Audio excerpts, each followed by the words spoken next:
Hello guys, nandito nga si Mama Sally. Ito ang business partner ko dito sa Canada. Ito, nag-order siya ng Kojic soap.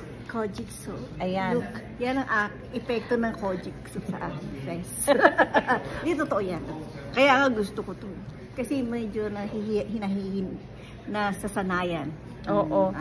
Maganda siya, maganda ang Kojic soap. Kaya kung gusto ninyo i-avail ang produktong ito, let us know kasi may produkto kami na on-hand products.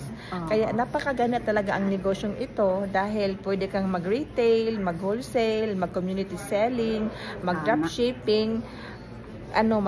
Marami kang pagkakakitaan dito. Kaya interesado kayo, message us. Guys, eto na siya. Gatas yan, almond milk. Kung ayaw nyo ng tubig, ito pwede rin cold drink. O, diba? Bongga! Puta, ako kayo nag-interest, no?